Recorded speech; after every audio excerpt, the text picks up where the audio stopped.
तो दोस्तों आज हो गई है 2 अप्रैल और जो फटाफट बड़ी खबरें मुख्य समाचार सामने निकल के आ रहे हैं दोस्तों एक एक करके चलेंगे।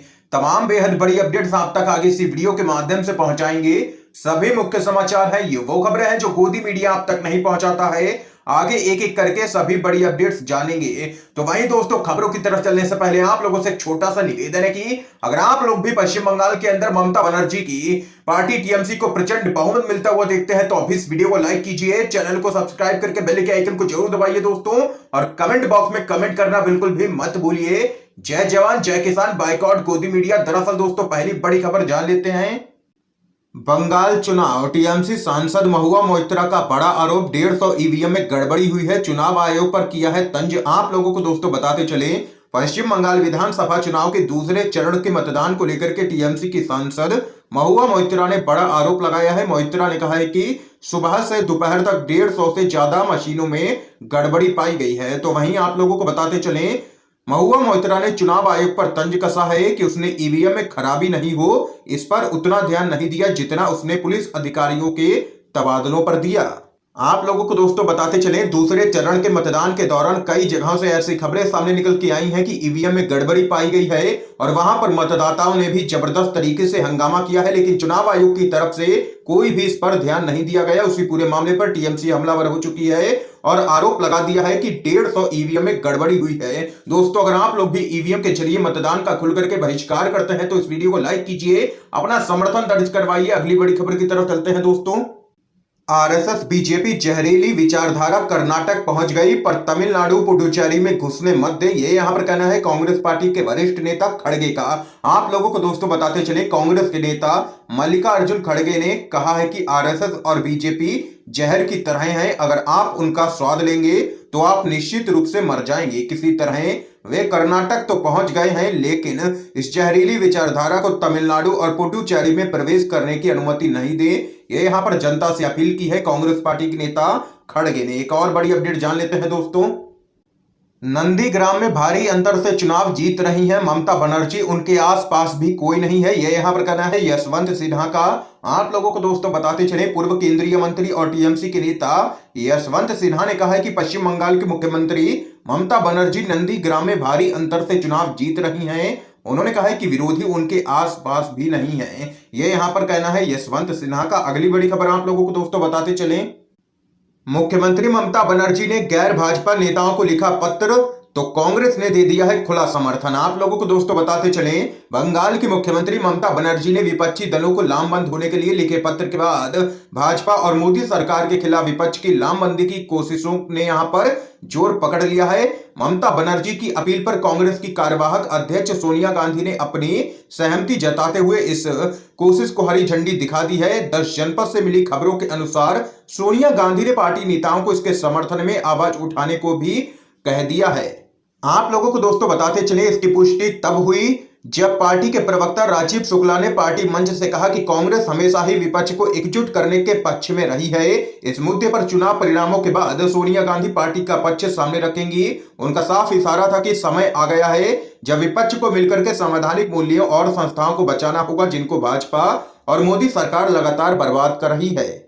तो वहीं आप लोगों को बताते चलें, आरजेडी के सांसद मनोज झा बिल्कुल ही पूरी तरह से इस एकता के पक्ष में खड़े नजर आए। देख सकते हैं कि विपक्षी नेता एकजुट होने लगे हैं मोदी सरकार के खिलाफ और यहां पर खुला समर्थन मुख्यमंत्री ममता बनर्जी के पत्र को दे दिया है। एक और बड़ी खबर दोस्तों आप लोगों को बताते चलें, पश्चिम बंगाल बूथ कैप्चरिंग की शिकायत लेकर के चुनाव आयोग पहुंची टीएमसी। ममता बनर्जी बोली, अमित शाह के इशारे पर हो रहा है सब कुछ। आप लोगों को दोस्तों बताते चलें, पश्चिम बंगाल में दूसरे चरण की वोटिंग के बाद तृणमूल कांग्रेस ने भारतीय जनता पार्टी पर बूथ कैप्चरिंग के आरोप लगाए हैं। टीएमसी ने इसको लेकर के चुनाव आयोग में शिकायत भी दर्ज करवा दी है।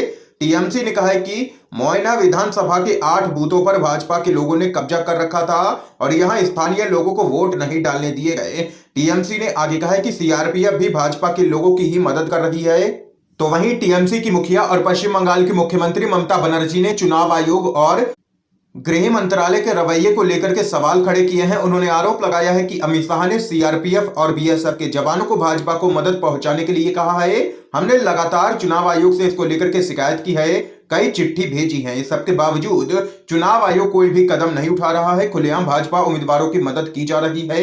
देख सकते हैं सीएम ममता बनर्जी ने बीजेपी और चुनाव आयोग को लिया है निशाने पर। एक और बड़ी खबर आप लोगों को दोस्तों बताते चलें, कर्नाटक कांग्रेस ने मांगा सीएम येदियुरप्पा का इस्तीफा, हाई कोर्ट के आदेश का दे दिया है हवाला। जी हां दोस्तों, आप लोगों को बताते चलें, कांग्रेस ने मांग की है कि कर्नाटक के मुख्यमंत्री बीएस येदियुरप्पा को तत्काल इस्तीफा दे देना चाहिए या उन्हें पद से हटाया जाना चाहिए। पार्टी ने सीएम के खिलाफ जांच के कर्नाटक हाईकोर्ट के आदेश और प्रदेश सरकार के मंत्री ईश्वरप्पा के द्वारा उन पर लगाए गए आरोप व राज्यपाल को शिकायत को लेकर के यह मांग की है। कांग्रेस ने कहा है कि उच्च न्यायालय ने जो आदेश दिया है वो बहुत ही गंभीर विषय है। इस मामले में निष्पक्ष जांच तभी हो सकती है जब येदियुरप्पा मुख्यमंत्री पद से इस्तीफा दें या फिर उन्हें हटाया जाए। दरअसल दोस्तों आप लोगों को बताते चले, कर्नाटक हाईकोर्ट ने ऑपरेशन कमल मामले की जांच के आदेश दे दिए हैं और चौतरफा घिर चुके हैं कर्नाटक के मुख्यमंत्री बीएस येदियुरप्पा।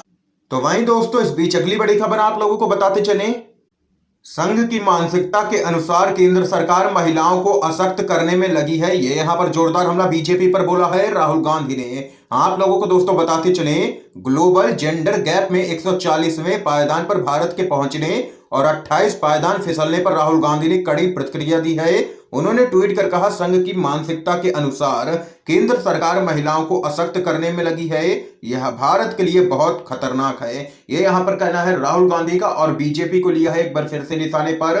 तो वहीं दोस्तों अगली बड़ी खबर आप लोगों को बताते चलें, कोरोना को हराने के बजाय पूरी भाजपा बंगाल में ममता बनर्जी को हराने में लगी है। ये यहां पर कहना है संजय राउत का। आप लोगों को दोस्तों बताते चलें, विपक्षी दलों का मानना है कि नंदीग्राम में ममता बनर्जी भारी तादाद में वोट हासिल कर जीत दर्ज करेंगी। दरअसल ममता बनर्जी को विपक्षी दलों का भी बड़े स्तर पर समर्थन मिल रहा है।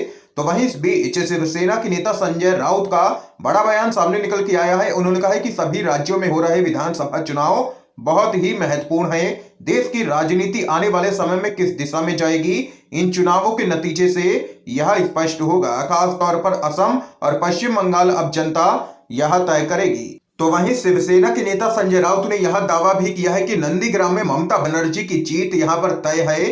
देख सकते हैं संजय राउत ने बीजेपी को ले लिया है निशाने पर और कहा है कि कोरोना को हराने के बजाय पूरी भाजपा बंगाल में ममता बनर्जी को हराने में लगी है। अगली बड़ी खबर आप लोगों को दोस्तों बताते चलें, पुडुचेरी बीजेपी ने वोटरों के फोन नंबर कैसे निकाले, जांच हो। ये यहां पर कहना है हाईकोर्ट का। आप लोगों को दोस्तों बताते चलें, मद्रास हाईकोर्ट का एक आदेश पुडुचेरी विधानसभा चुनाव में बीजेपी को बड़ा झटका देने वाला है। इसने यूआईडीएआई को कहा है कि यह पता लगाए कि बीजेपी की पुडुचेरी इकाई ने वोटरों के मोबाइल नंबर कहां से निकाले हैं। अदालत ने चुनाव आयोग और पुलिस को भी अपनी अपनी जांच जारी रखने और 6 हफ्ते के बाद रिपोर्ट सौंपने के लिए कहा है। पुडुचेरी में चुनाव होने वाले हैं और इस लिहाज से बीजेपी के लिए कोर्ट का यह आदेश नुकसान पहुंचाने वाला हो सकता है। तो वहीं दोस्तों अगली बड़ी खबर की तरफ चलते हैं, राकेश टिकैत ने बताया कब फिर तेज होगा किसान आंदोलन। कहा अगर प्रदर्शन ना हुआ तो जमीन चली जाएगी। आप लोगों को दोस्तों बताते चलें, भारतीय किसान यूनियन के प्रवक्ता राकेश टिकैत ने कहा है कि केंद्र के 3 नए कृषि कानूनों के खिलाफ आंदोलन को 8 और महीनों तक चलाना होगा क्योंकि यह किसानों के अधिकारों और जमीन का सवाल है। 10 मई के बाद आंदोलन तेज हो जाएगा, तब तक किसान गेहूं की फसलों की कटाई में लगे रहेंगे। टिकैत ने कहा है कि किसान 10 मई तक अपनी गेहूं की फसलों की कटाई कर सकते हैं, जिसके बाद आंदोलन तेज होता हुआ दिखेगा। दरअसल दोस्तों आप लोगों को बताते चले, राकेश टिकैत का सीधा इशारा संसद भवन घेराव का ही था क्योंकि किसान मोर्चा पहले ही ऐलान कर चुका है कि आने वाले समय में जल्द ही यहां पर किसान दिल्ली में प्रवेश करेंगे और संसद भवन तक मार्च करेंगे। देख सकते हैं एक बार फिर से राकेश टिकैत ने मोदी सरकार को ले लिया है निशाने पर। अगली बड़ी खबर आप लोगों को बताते चलें, वोटिंग के दिन पीएम मोदी रैली कैसे कर रहे हैं, ऐसा खराब चुनाव कभी नहीं देखा। ये यहां पर कहना है सीएम ममता बनर्जी का।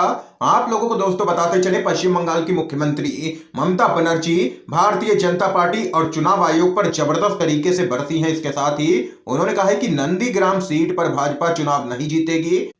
सीएम ममता बनर्जी ने मतदान के दिन ही बंगाल में प्रधानमंत्री नरेंद्र मोदी की रैली को लेकर के भी सवाल उठाए हैं और निर्वाचन आयोग पर भाजपा का साथ देने का आरोप लगाया है और चुनाव आयोग को बीजेपी की कठपुतली बताया है।